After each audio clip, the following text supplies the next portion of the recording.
Hi, I'm Terry from Forever Gardening. Today I'm going to show you how to de-seed your tomatoes as well as fermentation and how to germinate them. Now what you're going to need for this process is obviously a plate or a cutting board, but preferably a plate with a high rim. It makes things a lot easier. A knife, if you're not that confident with a knife, a spoon or a butter knife is handy. One of these jars or another glass jar to ferment them in, and a composting container if you need it, otherwise just something to put the skins in. I use these pickling jars. These are actually a 3 litre one that we keep on our cupboard. That way we can just take it outside and put it in the compost. They come with lids, so this is fully sealable, so I do not get vinegar flies and I do not get ants. So we just seal that up when we need to. And let's get started. So let's grab a overripe one. Oh, that's a squishy one. Okay. So we're going to first of all take off the top part. We're going to cut it in half, push that to the side, cut it in quarters. You're going to cut one end, you're going to cut another, and then you're going to scrape the knife through. So just like that. That takes out the membrane. Next step is to get all the seeds out. So you can use a sharp knife. If you're not that confident with a sharp knife, use a spoon or a butter knife. We're just going to scrape these away. So just scrape the seeds away and then push it to the side of the plate.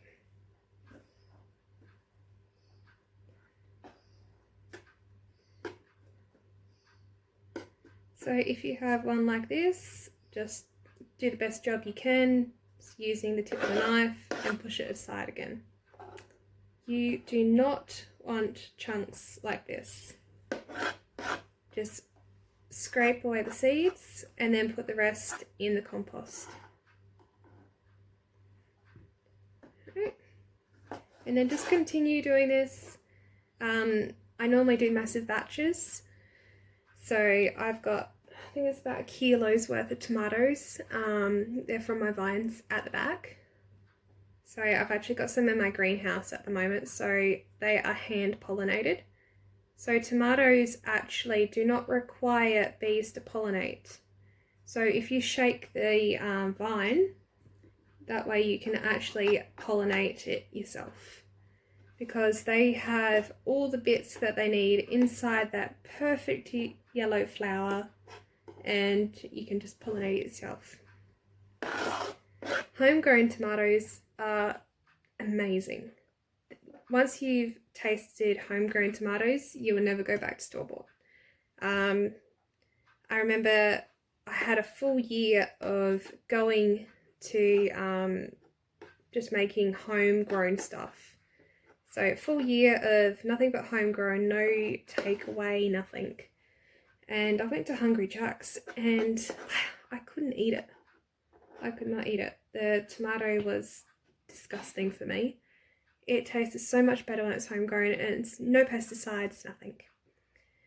So now the next step to do is to grab your jar, and you're going to guide this in slowly. So you're just going to guide it in.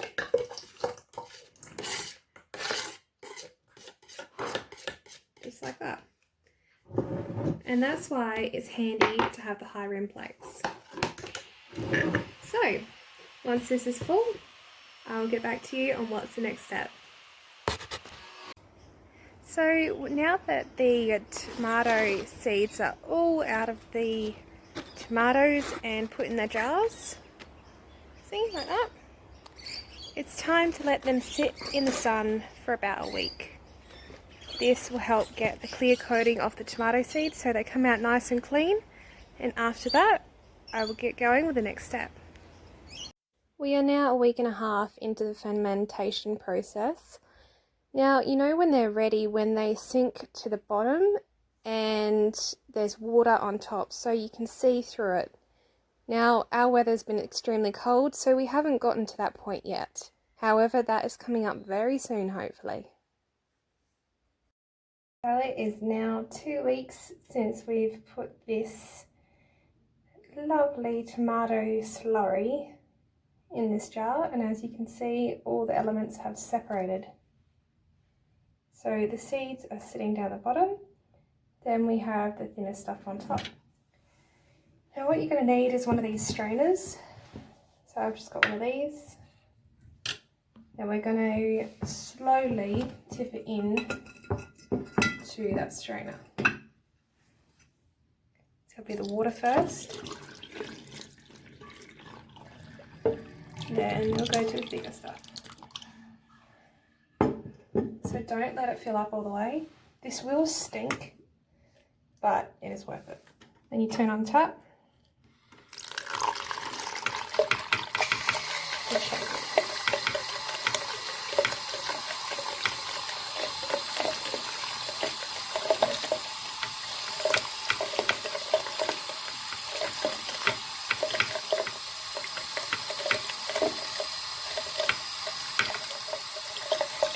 Just press it to the side.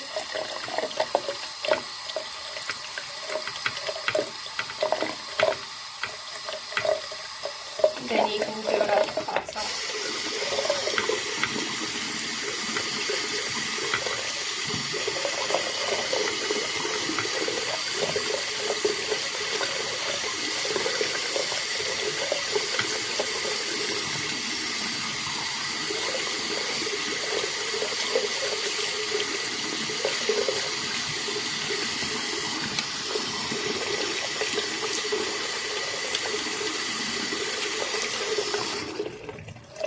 Right, you only do little batches at a time, and there's your clean tomato seeds. So what you're going to do now is drop it onto a paper towel, sorry not paper towel, baking paper, and then I'll show you what the next step is. So this is our lovely baking tray with our baking paper on it. All we're going to do is tip it upside down and just do that. Now I'm going to do a lot more of this and then I'll spread them out. Now it's time to spread all of our seeds out. Now they are in clumps, but that doesn't matter too much because in the next step we will show you what needs to be done to break up the clumps. What you need to do is flatten them out as much as possible, and you just do this with a skewer. It's easier this way. Pretty much I just move them around the baking tray until they have a little bit of room themselves. Because today is quite cold and rainy outside, I'm going to actually put them in my bathroom until they are dry. That way they stay at a constant temperature and they're not elevating or declining in temperature constantly. Now what I'm doing in this part is I'm actually laying the skewer a bit flatter because I have a lot of seeds here. I just want to get this over and done with, so I'm laying it flat and just dabbing it along the seeds to spread them out. I'll just continue to keep on doing this until all the seeds are nice and flat. You can do this in smaller batches, even from supermarket store-bought tomatoes, but I do recommend, however, you getting it from an organic grower, such as myself or other backyard home growers. Hi everyone, so now we are 3 days later after placing all the tomato seeds on the tray, and now they are all dried.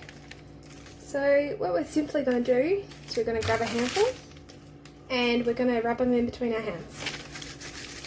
This will break up all the little seeds.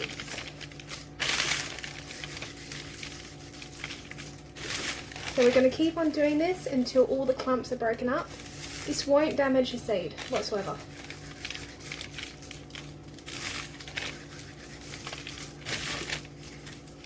I'll finish this up and then I'll show you what the effect is.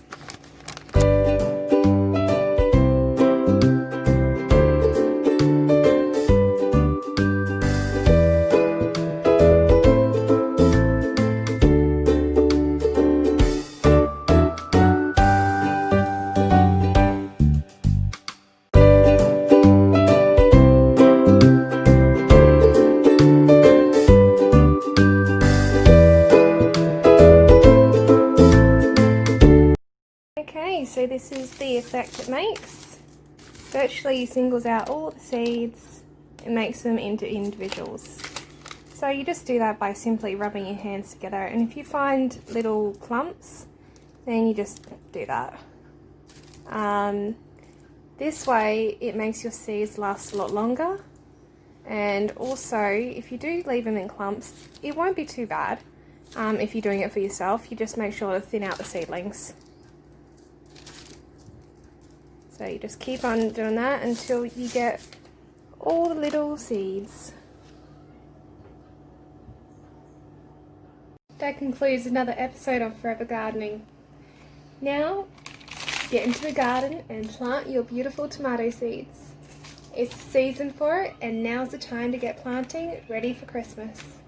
Bye guys. Happy gardening.